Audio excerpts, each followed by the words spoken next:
about today? Yeah, we're down here again protesting and letting the board of directors know we're unhappy with what's going on. TriMet continues to break the law. Unfortunately, I don't think it's been completely put out there, but the message is they're breaking the law. We have binding arbitration. We have chosen not to withhold service and go into a third party. TriMet continues to refuse to do that. Although we've had a couple of conversations with TriMet informal on where we're at, we're getting closer and hopeful that we can come up with something. However, the bottom line is this: for good collective bargaining agreements to come forward, for good open dialogue, TriMet needs to rescind their implementation, their illegal action, and get back to the bargaining table or allow the third party to make the decision. By TriMet breaking the law, it puts this entire community in jeopardy. They're saying, we don't care what the law is. We don't care that you've chosen not to withhold service. So now we're doing informational pickets. We're going to go talk to the board today. We're going to talk about safety. One of the issues that hasn't been articulated well. And although Tom Walsh, former general manager, put out a October 2010 report referencing safety, unfortunately it's been whitewashed and the issues that are out there. Let me give you a couple examples, and I'll be reading it all today. We have operators that are getting shocked on buses, on trains. Enough shock to go into the system that can kill them. TriMet's known about it, they've covered it up, they're not doing anything about it. How are they getting shocked? They are getting shocked from the control console. They must have two hands on the dead man switch and one on the mushroom. There is a flaw within the Type 2 systems that's creating a shock within the system. We've had people that have been injured. They're either losing work or they're driving around in pain, being distracted. We have huge problems out there. The Gilly buses still to this day have pillar problems that when making a left-hand turn create a visible problem, and we have had fatal injuries because of this. We have in their own studies for the last 3 years, they've known of this. Continue to do so. Well, let's talk real quick. You said TriMet is acting illegally with the negotiations leading into binding arbitration. Can you give me some specifics of how they're not negotiating in good faith and how they've acted illegally? Yeah, real quick. We all know we put in binding arbitration. Why did we do that? Because we believe the citizens of this community deserve transportation just like firefighters and police officers, meaning we will settle our issues by a third party. We will not withhold service. We go in and bargain good faith. TriMet puts in their final offer. TriMet declares impasse. People need to understand the AG has been willing to meet at every step of the way. TriMet has said enough's enough. We're moving forward. TriMet put in their final offer that did not contain the information that they bargained for. That's an unfair labor practice. We filed it. TriMet retaliated. Why did Fred Hansen, the general manager of TriMet, continue to pay the wages and benefits out there? They did that because they knew that's what the law was. So unfortunately, they've got bad legal advice that says, you know what, we can move forward. The language within the statute says they can pass on increased cost unless, big part of the piece is missing, unless the contract provides otherwise. For the last 35 years, our collective bargaining agreement has spoke to 100% need medical insurance. And everybody wants to continue to talk about health insurance and where we're at. We know it's expensive. We're not unwilling to meet. We're not unwilling to try to figure out other opportunities to try to save funding. What we are against, what we are totally against, is this arbitrary, we're going to break the law. We want you guys to abide by the law. And we all know in all recent events that somebody that breaks the law at TriMet, they get fired, they lose their job. Somebody at TriMet needs to start using theirs. Neil McFarland is not doing what he needs to do. Unfortunately, he inherited this mess. It's time for him to start being a leader and start recognizing the importance of how we can collectively get together. Let me ask you quickly, as you know, there's a website called Oregon Capital News, maintained by the Cascade Policy Institute, released a database of salaries for everyone in TriMet. It looks like it's about a year old because it still lists Fred Hansen as the general manager. But on there it has several bus drivers making more than $90,000 a year. Doing the math, how do people do the math on that? What's going on? Well, the first people need to recognize is, so we know they're not making a ton of money. The reality is they're working their butts off. In fact, so what we've done is we've victimized those who have stand up and said, hey, you know what? I'm going to volunteer. I'm going to come in and make this happen. I'm going to make sure this system gets moved out. TriMet has not hired people in the last 2 years. In the last 2 years, TriMet did not hire enough people. So we're trying to get service out there. And so one of our hardworking employees show up for work. They work their days off. The average is they must be working 70 hours a week in order to get that. So unfortunately, I mean, I don't know if you'd like your full name and address put out anywhere or how people can get a hold of them. We have drivers that unfortunately run into cases every day where we have citizens in this community that want to victimize our operators. We have had an alarming increase in assaults. People are frustrated. They're frustrated because their lines have gotten shorted or the bus isn't coming on time. That's not the operator's fault. That's due to the system shrinking. That's due to more mobility devices on the system. And it's unfortunate that TriMet hasn't taken a look at that.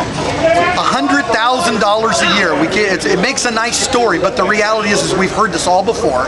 Go back in that same website they look at. Go look at what Waterworks is making. Go look at what the police department's making. Go look at what the fire department's making. Why is this a race to the bottom? Why are we having this debate that we need to run it into the ground? We're here. We negotiated our benefits. We took less in wages. Let's have them give us back those wages throughout the years. These operators, mechanics, customer service supervisors are making less per hour than the norm. The reality is if you take our wages, our benefits, and by the way, we don't have PERS. We have an underfunded defined contribution plan at $72 per month. People aren't talking about our mini-run operators that are paying a huge amount of their insurance, that are getting less than 30 hours a week.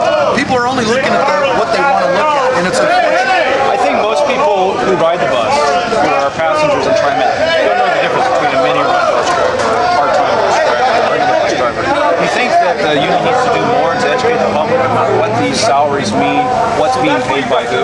Absolutely, and we will continue to educate the general public on the hard work that our members are doing and the difficulties that take place, because I think it is an understanding. I've seen some of these blogs out there. People think anybody can drive a bus. The reality is that these are professional operators, and we know when they're not paying attention, tragedy can happen. These are people that have to be drug-free, that come to work, that have an incredible amount of stress put on them. People don't recognize that stress is a deadly killer. We use more of our health insurance than anybody else. There's a reason why. Because we die younger. And we're going to continue to work on educating. McFarland is finally getting the message. Let's have a wellness program. Let's talk about how we can make people healthier. Let's talk about preventive maintenance. Let's get into it. It's all of our responsibilities on reducing those costs. But first, today we're talking about safety. We're talking about how do we keep these people safe out there, our general public, the members. We need to not whitewash these programs. We're not allowed into it. They didn't bring our representatives, even though I explained to Mr. McFarland before we ever started this process. It's critical that we have boots on the ground that know what's going on. They did not bring people within our safety community in those garages and bring them to the table. Why? Let me ask you this, John. We talk a lot. The first I heard that you were upset about the lack of a union representation on the safety task force after it was all done. Why wasn't there more effort to get that information out to the public? Yeah, well, I mean, there's a strategy as we're moving forward. Until this event that has taken place, this TriMet breaking the law, the ATU has never, go on record, go back and look and see when the ATU has came out negatively on TriMet. We recognize some of the difficulties it takes in order to operate a system, and we are not that we jump on the TV or through the radio or the paper every day and complain of what the issue is. We believe the best job is to work internally on these issues and get them settled. We respect Tom Walsh and his efforts of putting this forward. However, he was spoon-fed, he was whitewashed, and we did not get the full picture. And we will describe that in detail today with the board on some of these issues that are out there. Give me a couple of examples of what should have. Yeah, Type 2 trains are shocking our members. Type 4 trains have LCD monitors that aren't working properly, obstructions. We've had people that have been, we've had a ton of, we've only got a couple of cases that are on, that have made the news, but we've had a ton of people that have been left up and stopped. We've had people that have been terminated. Part of the problem is because of these glitches within the system.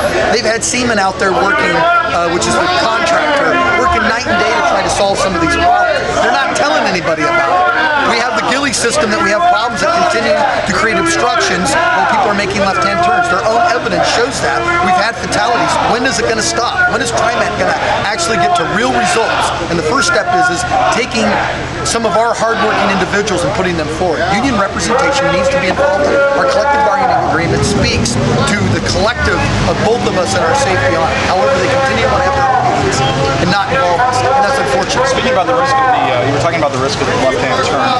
Is the union going to appeal the firing of Sandy Day? Yes, currently that is moving forward.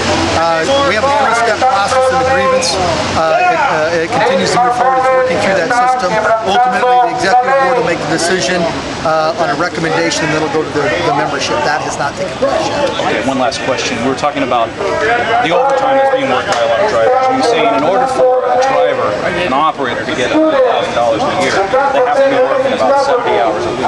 Is that safe? Well, you know, I mean, I think we need to make sure people are well rested, and DOT has already taken a look at TriMet's activities under hours of service and where they need to go. I think we definitely need to take a look at it. I think under our wellness program that should be part of our area.